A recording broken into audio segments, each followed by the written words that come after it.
But now what I want to speak about actually, and the reason why I waited so long, when I say so long, the reason why I waited until after Raw to do this show is because I wanted to see what was going to happen. I wanted to see what was going to be the fallout from Monday Night Raw with regards to what's going to happen from here on, because we know that AJ Styles crossed over and went to TLC.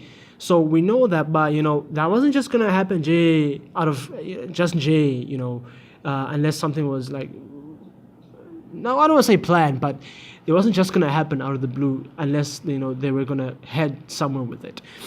And barring the fact that also you had him on Monday Night Raw, it made sense for me for AJ Styles to stay over again to SmackDown Live, to Monday Night Raw before going back to SmackDown Live. But what I want to talk about is what happened on Monday Night Raw at the very end of the show.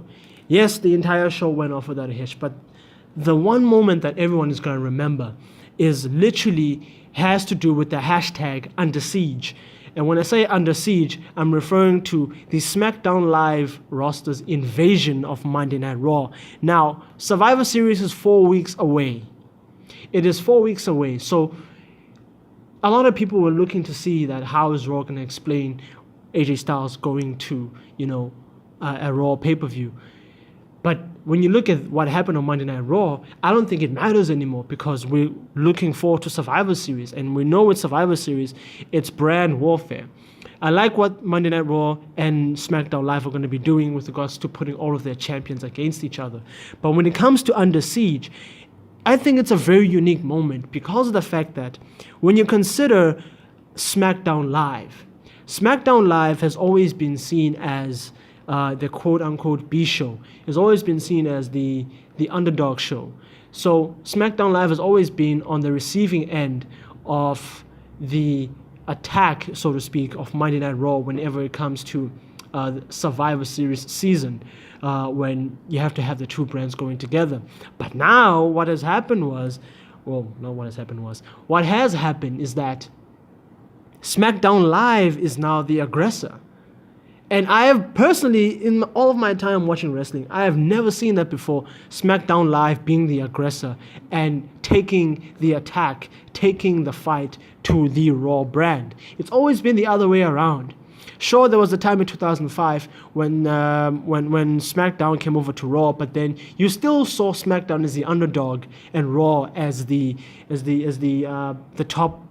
top brand, so to speak, whenever those fights were happening. But now SmackDown literally brought the fight to Monday Night Raw. And the reason why that's so unique is because of the fact that in this situation, most of the time, ever since the brand split and the superstar shakeup, SmackDown was seen as sort of the babyface of WWE, and Raw was sort of seen as the heel because the Raw is the top show.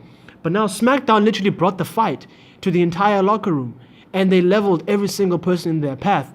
Sure, there were some SmackDown superstars who were not there. Sure, there were some Raw superstars who were not shown during that entire invasion from SmackDown.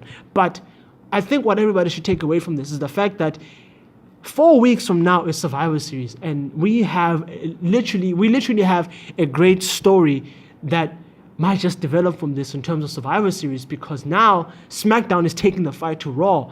SmackDown are being the heels in this entire thing. And it's very refreshing because I have never seen that happen before in my time of watching wrestling.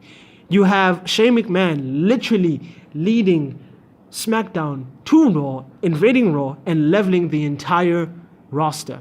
So now I think what people should be looking forward to is how this is going to develop going forward. Not only into SmackDown Live, that is later on tomorrow morning here in South Africa, but how it's going to develop going forward, going into Survivor Series. Because we saw almost the entire SmackDown roster over there.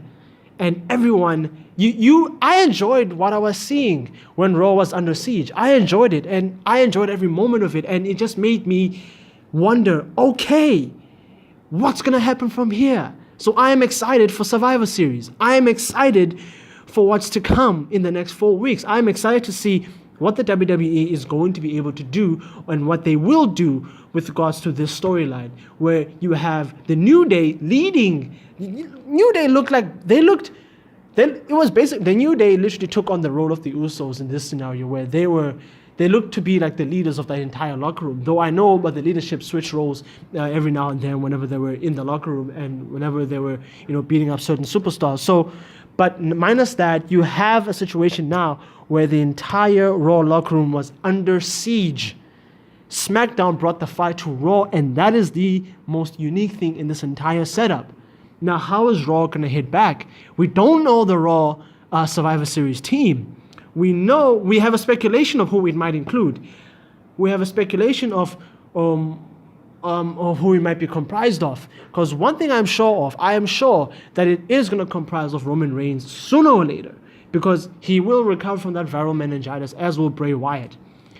So, but who else is it going to be comprising of? That's the unique thing. That's the beauty of it. So now I think all of us should stay tuned, because it's going to be amazing in building up to one of the big 4 pay-per-views. Now, we're on to the second one now. We had SummerSlam, but now we're on to the second one, which is Survivor Series. So, ladies and gentlemen, I ended off by saying this. SmackDown Live going to Raw and putting it under siege and bringing it under siege is literally the start of an amazing 4 weeks, which is going to culminate at Survivor Series. So, all I can say is that we should keep watching and we should keep glued on our screens, because what we're seeing now is something I think that we're going to be enjoying for the next 4 weeks. From my side, I'm going to be watching it the entire way. SmackDown Live is tomorrow morning at 2 a.m. over here, and I'm going to be up and I'm going to be watching, because surely Monday Night Raw has to respond and do something and say something. Surely Monday Night Raw will say and do something with regards to what happened on their show. I wonder if Daniel Bryan knew about this. That's another question. So we just have to wait and see. From my side, this has been episode 14 of the main card, and I hope everyone enjoyed it. It's a bit long, but hopefully everyone felt that it was worth it and enjoyed it. We'll see you guys. I'll see you guys. I'll see you guys for SmackDown Live later on tonight, later on tomorrow morning. And from there on, we'll talk a little bit more in depth about WWE TLC at a later date. But for now, it's all about #under siege.